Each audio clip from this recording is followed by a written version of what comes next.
Le régime communiste chinois intensifie ses efforts de collecte d'ADN au Tibet. Cette collecte dure depuis environ 10 ans. Un analyste politique déclare que le raid du FBI chez l'ancien président Trump va servir le narratif de la Chine communiste. Taïwan continue d'entraîner son armée pour se protéger d'une éventuelle invasion de la Chine. Bienvenue dans Regard sur la Chine. Le régime communiste chinois intensifie considérablement ses efforts de collecte d'ADN au Tibet. Cette collecte dure depuis une dizaine d'années. Un rapport de Human Rights Watch a été publié lundi. Il indique que les autorités chinoises augmentent la collecte d'ADN auprès des résidents de la région autonome du Tibet. Les zones résidentielles tibétaines d'une province voisine font également l'objet d'un traitement similaire des villes aux villages isolés. Cette mesure vise les habitants âgés de 5 ans et plus. Dans certaines zones, la police fait du porte-à-porte pour recueillir des échantillons d'ADN. La coopération est obligatoire. Et des échantillons de sang sont même prélevés dans les garderies. Les autorités disent aux habitants que cette initiative vise à lutter contre la criminalité. Mais Human Rights Watch affirme que cela permet au régime chinois de suivre et de contrôler les Tibétains qui y vivent. Des campagnes de collecte similaires ont également été menées dans d'autres parties de la Chine, notamment dans la région du Xinjiang. Cette région abrite le groupe ethnique des Ouïghours qu'il appelle le Turkestan oriental. Un législateur britannique fait appel au gouvernement nouvellement élu. Il demande l'interdiction d'acheter des technologies liées à la répression des musulmans ouïghours en Chine, ainsi que l'interdiction d'importer tous les produits en coton fabriqués dans la région du Xinjiang. Ceci après que l'ONU a publié une évaluation sur la situation au Xinjiang qui conclut que de graves violations des droits de l'homme ont été commises. Le député conservateur Tom Tugendhat a exhorté le nouveau gouvernement à adopter une position plus ferme face à la Chine concernant les mauvais traitements infligés aux musulmans ouïghours du Xinjiang. Dans The Telegraph, il a cité le récent rapport de la commissaire aux droits de l'homme des Nations Unies pour rappeler la nécessité d'être ferme avec le régime chinois. Le rapport conclut que de graves violations des droits de l'homme ont été commises. Le traitement des Ouïghours par le régime chinois fait l'objet d'une attention internationale croissante depuis plusieurs années, avec des allégations incluant travail forcé et génocide. Tugendhat a déclaré que le Royaume-Uni devait cesser d'acheter des technologies telles que des caméras à la Chine. Il a déclaré que ces équipements facilitent la répression des Ouïghours et qu'il est inacceptable que le Royaume-Uni soit complice en achetant des caméras et des équipements de surveillance auprès des mêmes fournisseurs. Il a également demandé au nouveau gouvernement d'envisager d'interdire l'importation de produits en coton fabriqués au Xinjiang en raison du risque qu'ils soient fabriqués par des Ouïghours dans des conditions proches de l'esclavage. Il a déclaré « La Grande-Bretagne a interdit l'esclavage il y a longtemps et nous ne devrions pas acheter des produits fabriqués de cette manière. » Tugendhat est un critique de longue date de la Chine. Il a été candidat dans la course à la direction du parti Tory mais a ensuite apporté son soutien à Liz Truss. On pense que Tugendhat se verra attribuer un poste dans la nouvelle administration de Truss. Truss a elle-même déclaré que le rapport des Nations Unies sur les droits de l'homme était une honte pour la Chine. Elle a déclaré que le Royaume-Uni avait déjà imposé des sanctions à de hauts responsables chinois et annoncé des mesures visant à empêcher les entreprises britanniques de se rendre complices de violations des droits de l'homme par le biais de leur chaîne d'approvisionnement. Cela semble suggérer que la nouvelle administration de Truss adoptera une ligne beaucoup plus dure contre le régime chinois. Nous nous tournons maintenant vers les États-Unis et les nouvelles sur le raid du FBI chez Trump.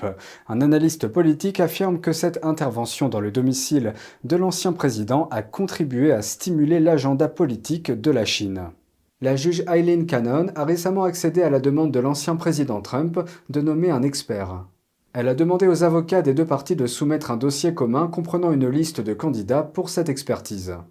Dans son ordonnance, Cannon a déclaré qu'en raison du statut d'ancien président de Trump, la stigmatisation associée à la saisie est unique en son genre. L'analyste politique Bradley Thayer estime que la perquisition du domicile d'un ancien président va à l'encontre de la stabilité politique des États-Unis. C'est une violation de la culture et des principes politiques américains. Et cela a un effet. Ce qui se passe aux États-Unis ne reste pas aux États-Unis, cela va à l'étranger. Il y a un contexte international pour tous ces événements et actions. Selon lui, il s'agit d'un événement négatif pour la crédibilité des États-Unis, surtout vis-à-vis de la Chine. C'était un avantage pour la Chine et le Parti communiste chinois de voir l'administration Biden agir de cette façon, rendre les États-Unis moins attrayants et permettre au Parti communiste chinois d'avoir un petit avantage, un petit coup de propagande, à cause de cette action, donc cela n'aurait jamais dû être entrepris. Il a déclaré que les responsabilités de l'Amérique ne sont pas seulement envers ses propres citoyens, mais aussi envers ses alliés dans le monde. Nous voulons reconnaître que nous avons un ennemi, le régime chinois qui cherchera à en profiter si nous créons un clivage. Nous devons donc être sensibles à la façon dont ces événements vont être exploités par nos ennemis, et faire tout notre possible pour les minimiser de façon claire et évidente. Que feraient les États-Unis si Pékin envahissait Taïwan? Un général américain a récemment évoqué une stratégie. Le général Clinton Inoue, chef d'état-major de l'armée de l'air, a déclaré que le Pentagone ciblerait le soutien logistique de la Chine lors d'une hypothétique invasion. Il a fait cette remarque lors d'un séminaire de l'Atlantic Council. Il a poursuivi en disant qu'il espérait que Pékin comprenne que, je cite, « Nous n'allons pas simplement laisser libre cours à leur logistique ».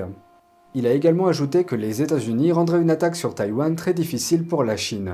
Il a averti que les États-Unis feraient tout leur possible pour empêcher Pékin d'envahir Taïwan et en feraient l'une des opérations militaires les plus difficiles de l'histoire. Il a déclaré que les États-Unis espèrent que le statu quo entre la Chine et Taïwan restera intact. Les responsables américains ne veulent pas que la Chine envahisse Taïwan ou envoie des missiles vers le Japon. Le général Inoue a été un ardent défenseur de la question de la menace chinoise. Il affirme que, sur le plan militaire, Pékin rattrape rapidement Washington et, dans certains domaines clés, dépasse même les États-Unis.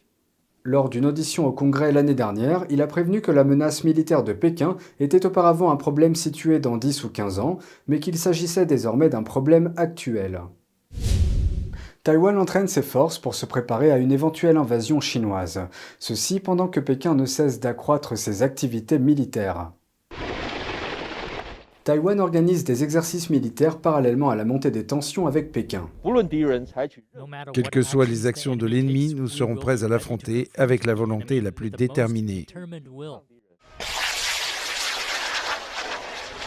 L'exercice simule une situation où Taïwan se bat contre un envahisseur. Les soldats ont tiré des missiles.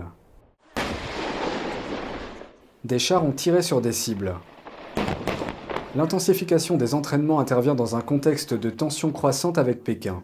Le régime a effectué des exercices autour de Taïwan à la suite de la visite de la présidente de la Chambre des représentants Nancy Pelosi. Et il y a quelques jours, Taïwan a abattu pour la première fois un drone civil chinois qui avait pénétré dans son espace aérien. Taïwan a donné le coup d'envoi des exercices il y a environ une semaine. Bien que la Chine communiste ait récemment fait des gestes incessants à notre égard en essayant de provoquer des différends, nous poursuivons les exercices dans l'esprit de préparer la guerre sans la chercher et de réagir à la guerre sans la provoquer, afin d'entraîner les capacités de combat de tous nos soldats. Mardi dernier, la présidente taïwanaise Tsai Ing-wen a rendu visite aux forces militaires dans une base. La situation autour du détroit de Taïwan reste tendue et la menace n'a pas disparu.